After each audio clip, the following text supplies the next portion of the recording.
In a quaint village, there lived two men with the same name, Claus.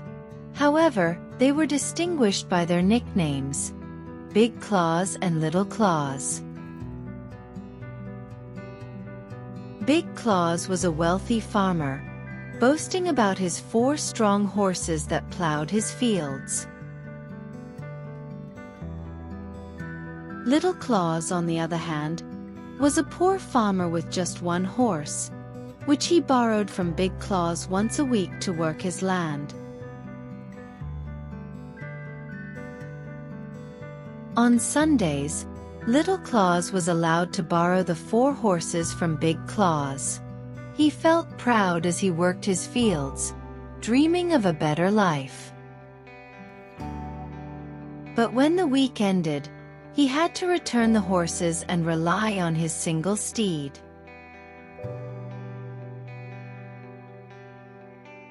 Get up, all my 5 horses.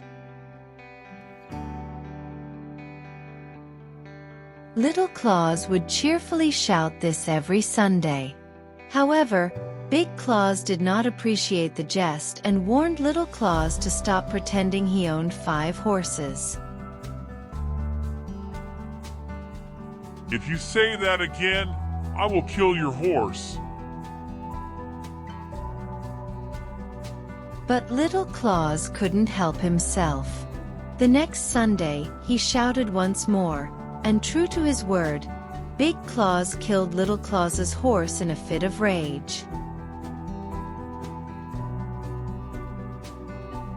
Devastated, Little Claus skinned his dead horse and took the hide to town to sell it. He walked for hours, carrying the heavy hide, until night fell. Seeking shelter, he knocked on the door of a large farmhouse.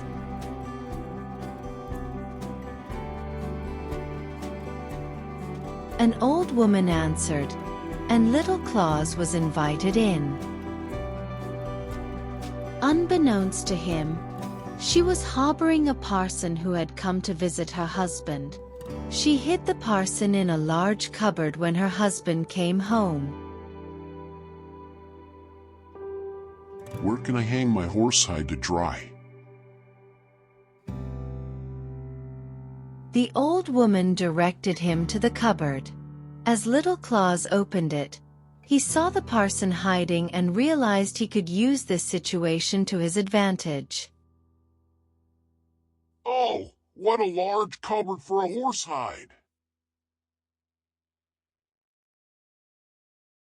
The husband, curious about the noise, approached. Thinking quickly, Little Claus told him that he had a magic horsehide that could predict fortunes.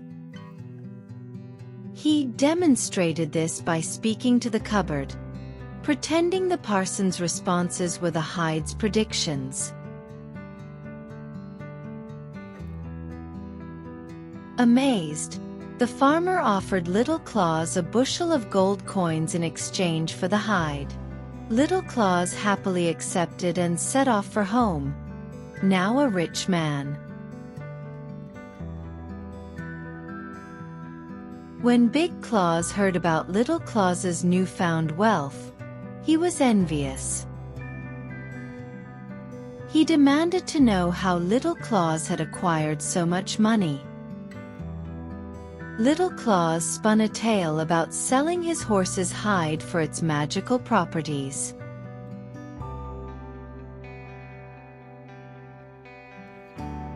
Big Claus killed his 4 horses, skinned them, and took their hides to town.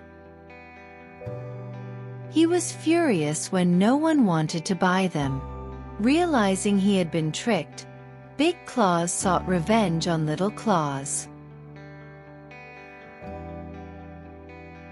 One night, Big Claus crept into Little Claus's home with a sack, intending to drown him in the river. Little Claus, anticipating his plan, switched places with a large stone, tricking Big Claus into thinking he had drowned him.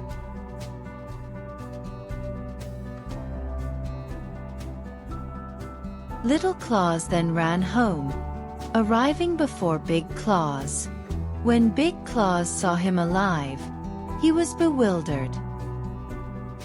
I met some helpful people in the river. They gave me a bag of gold coins to come back.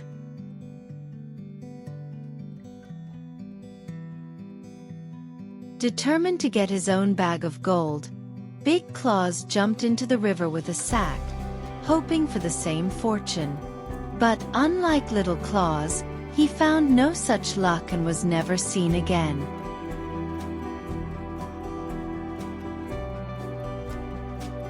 And so, Little Claus lived happily ever after, his cleverness and quick thinking having turned his misfortunes into fortune.